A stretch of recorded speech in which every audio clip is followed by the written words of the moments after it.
Welcome to Wild Lore Bedtime Stories. Tonight you'll hear The Girl Who Climbed the Fireline. This is the story of the epic, a voice forged by endurance, a path shaped by the choices no one else could make. If this is your archetype, this is the strength you carry. Before dawn, the world held its breath. The air was heavy with the scent of smoke, and the horizon shimmered faintly, a thin line of gold pressing against the deep blue of night. She rose in silence, tying her boots with deliberate hands. Every movement carried weight, as if the morning already knew what it would demand of her. The path ahead was steep, etched into the side of a mountain that bore the scars of fire. Long, blackened trees stood like watchmen, their branches reaching out in brittle silhouettes. Beneath them, the fireline burned faint and steady, a living boundary between what had been consumed and what remained untouched. It pulsed like a heartbeat across the ridge, daring anyone brave enough to cross it. She had heard of the fireline her whole life. It was a place whispered about in the stories of elders, a place where courage was measured not in words, but in steps. Few had ever climbed this high. Fewer still had gone farther, yet something inside her insisted that today belonged to her. Her breath hung in the cold morning air, clouds of steam rising with each exhale. Every inhale tasted of ash and possibility. Behind her stretched the quiet valley, still asleep, unaware of her leaving. Ahead lay only the climb. Jagged rock, glowing embers, and a horizon that seemed to call her by name. She touched the earth once, pressing her palm to the charred soil as if to steady herself. Then she rose, shoulders squared, eyes fixed forward. Each step would mark more than distance. Each step would become story, carried like sparks into the wind. The girl began to climb. Act 1. The Call. She had always known the fireline was waiting. As a child, she would sit at the edge of the valley and trace its distant glow with her eyes, wondering what kind of courage it took to walk where flame touched sky. Some called it impossible, others called it foolish. But to her, it was inevitable. Stories of the climb had reached her like echoes. Tales of ancestors who carried torches through smoke. Of leaders who rose from obscurity to guide entire villages. Of dreamers who dared to believe a single step could change the course of history. Each version ended differently. Some returned with scars, some never returned at all. Yet every story carried the same refrain. The fireline reveals who you are. She could not ignore the pull. For weeks she had felt it building, in restless nights and half-finished words scribbled in her journal, in the way her chest tightened whenever she thought of the future. It was more than ambition. It was responsibility, a sense that her story would remain unfinished until she made the climb herself. That morning, as she began her ascent, she carried little with her. A small pack with water, a strip of cloth tied to her wrist, and a memory, the voice of her grandmother, telling her that greatness was not given, it was chosen. Every step, her grandmother had said, is a choice, and every choice writes your legacy. The path wound upward in switchbacks, gravel crunching beneath her boots. Smoke swirled low, clinging to the mountain like a veil. Her breath quickened, but her pace remained steady. Each step felt heavier than the last, as if unseen hands pressed against her shoulders, testing her resolve. Doubt whispered alongside her, "You're too small. The climb is too steep. Turn, back, the valley is safe." She could almost hear voices of those who had stayed behind, content to let others chase the horizon. For a moment, she envied their certainty, their comfort. The temptation to retreat pressed against her chest like a hand. But then she looked up. Above her, the fireline glowed brighter, its golden edge cutting through the darkness like a promise. She thought of the people who had once dared to rise. She thought of those still waiting for someone to show them what was possible. And she thought of herself, not as a child staring at distant fire, but as a woman with the strength to step into it. Her hand brushed against the cloth at her wrist. It had belonged to her mother, who had never made the climb, though she'd spoken of it often. That memory pressed warmth into her chest. This climb was not hers alone. It belonged to all who came before her and all who might follow after. The wind shifted. The mountain seemed to exhale, carrying sparks into the sky. She inhaled deeply, the taste of ash now sharper, the call now undeniable. With steady breath and squared shoulders, she stepped higher. The fireline waited, and she was ready to meet it. Act 2. The Ascent. The path grew narrower as she climbed, the valley falling away behind her in long sweeps of shadow and light. Each turn revealed a harsher face of the mountain. Jagged cliffs, blackened trees split by lightning, stones slick with ash. The fireline pulsed above like a living crown, its glow pulling her onward. At first, the climb was steady. She counted her breaths, matched them to her steps, and let the rhythm carry her forward. But soon the air thickened, the smoke curling low across the trail. Her chest burned. Each inhale seared. Each exhale sounded louder than it should. She paused, gripping a stone outcrop, and for the first time she wondered if the climb would break her. The mountain whispered back her doubt. "You are too small. The fireline is too far." But she shook her head. "One step more," she told herself. "Always one step more." She pressed onward, but the challenges multiplied. Halfway up the ridge, she found carvings etched into the stone. Names. Some she recognized from the stories she'd grown up with.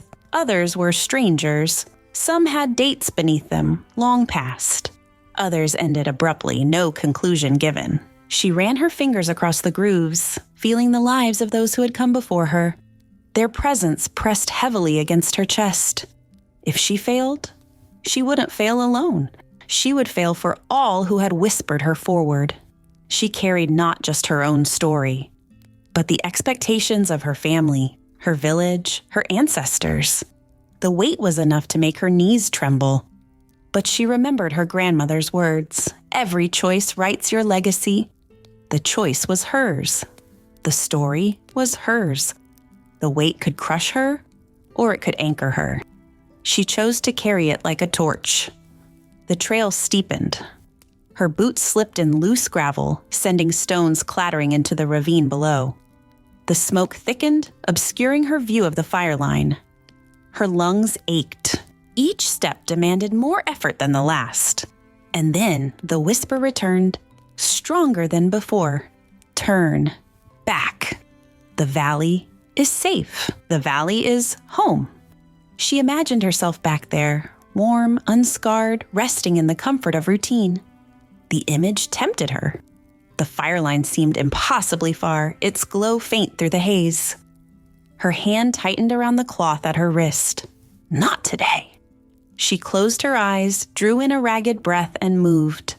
The whisper dimmed with distance. Rounding a bend, she saw movement ahead. Two figures sat collapsed against the rocks, their faces streaked with soot.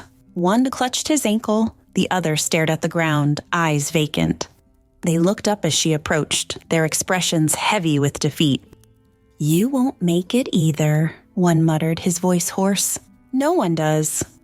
She crouched beside them, her breath still uneven, her legs still trembling. For a moment, she felt their despair press against her, a mirror of her own. But then she saw something else, the faint spark in their eyes, not yet extinguished. She reached out her hand. "Come with me. We climb together." They hesitated, but slowly one reached for her arm, then the other. She pulled them up, steadied their weight, and began to climb again. Her pace slowed, the climb heavier with their steps entwined with hers. Yet somehow, the fireline seemed brighter ahead. The mountain had offered her solitude, but she had chosen something greater, connection. And in that choice, her voice shifted. She no longer whispered only to herself. She spoke aloud now, steady and clear. "One step more."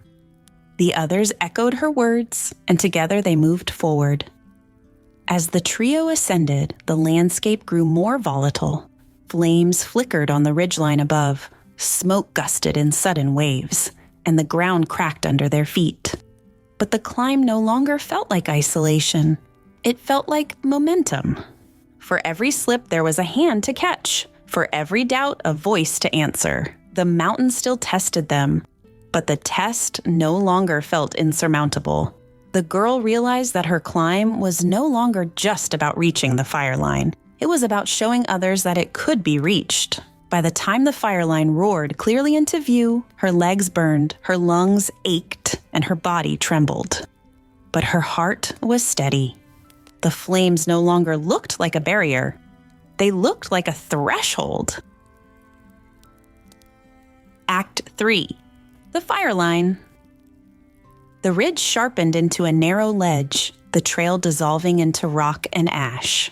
Ahead, the Fireline roared in full view at last, a wall of flame threading across the mountain's spine, alive and relentless. It crackled like thunder, sending sparks into the night sky. The girl stood still, her chest rising and falling, her eyes locked on the blaze.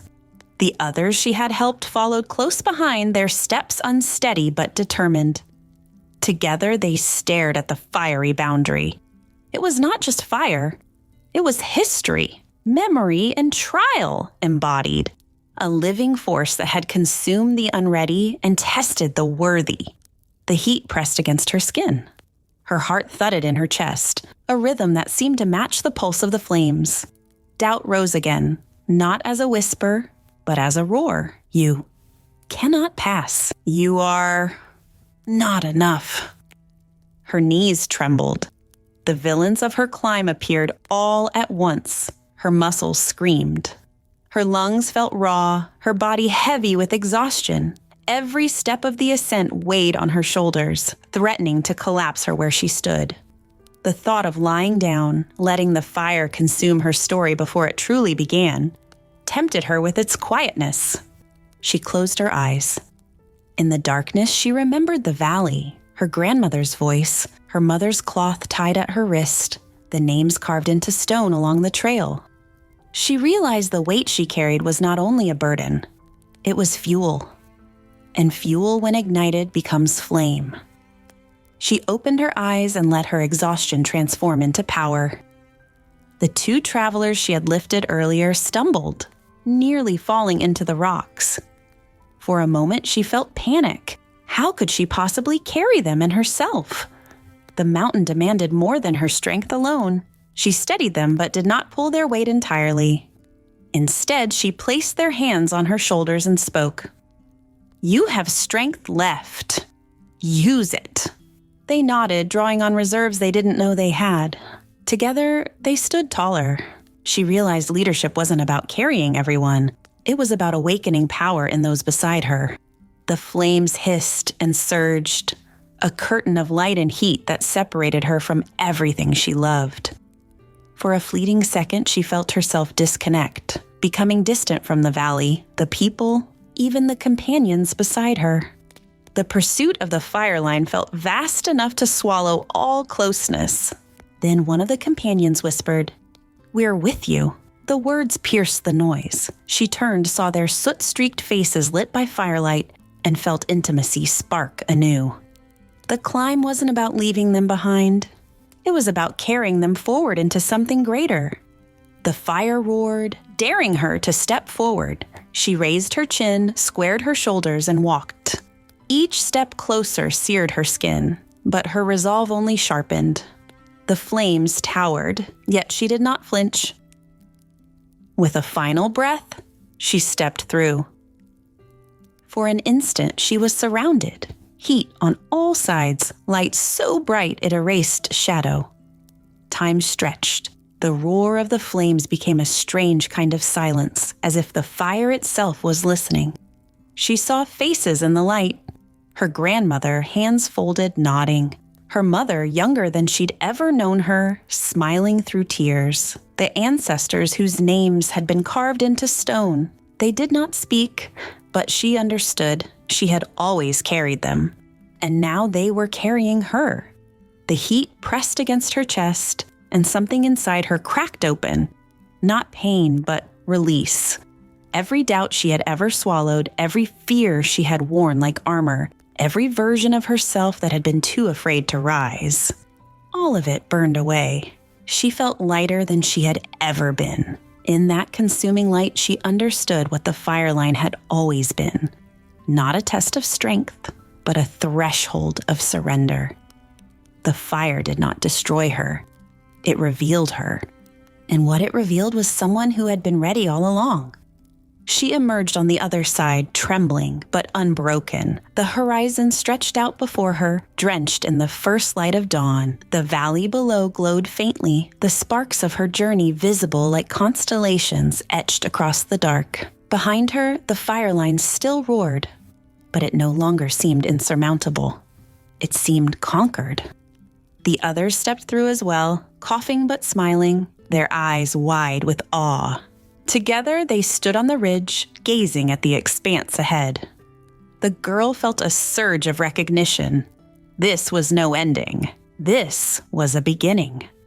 She touched the cloth at her wrist, now singed at the edges, and whispered a promise. The story doesn't stop here. The mountain had tested her with exhaustion, burden, and isolation, but she had answered with resilience, leadership, and connection. And in that exchange, she had become more than a climber. She had become a bearer of legacy. The girl had climbed the Fireline, and in doing so, she had set the horizon alight for all who would follow. The ridge opened before her, vast and endless. The Fireline blazed behind. But ahead stretched a horizon alive with possibility. Mountains rolling like waves, skies streaked with morning fire. She inhaled deeply, the air still smoky but sharp with promise. She stood tall, shoulders squared, breath steady. Every ache in her muscles felt like proof. Every scar of ash on her skin felt like testament. She had not only crossed the Fireline, she had carried others with her, and in doing so, carried herself into something greater. Behind her, sparks drifted upward, tiny fragments of the path she had walked. They rose into the wind like stories taking flight, each carrying the memory of a step, a choice, a moment of courage. She knew they would scatter far, some falling back to the valley, others carried to distant places. And in that scattering, her climb would be retold again and again. She turned to the companions beside her. Their eyes mirrored her own, weary yet shining, wide with the knowledge of what they had done. None of them would ever be the same. Together, they had crossed into legacy. The girl touched the cloth at her wrist, now frayed and burned at the edges. She smiled softly, whispering gratitude for the voices that had urged her forward. Her grandmother's wisdom, her mother's memory, the names etched into stone, all had walked with her, and now all would walk beyond her. She looked once more at the horizon, where dawn spread like a banner unfurling. She felt the weight of the quest not as a burden, but as a calling. The Fireline had not been an end. It had been a beginning. The girl who climbed the Fireline would forever be remembered.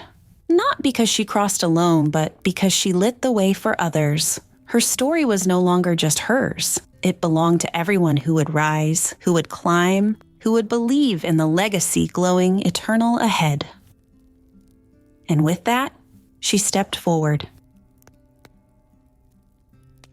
This was the story of the epic. If you are the epic, your voice is a rally cry. Your presence turns ideas into movements, and your legacy is already in motion. You've just heard the epic bedtime story, one of the 8 archetypes in the Wild Lore framework. To discover your own archetype and unlock tools to amplify your story, take the Wild Lore quiz at wildlore.co. Your story is waiting to be told.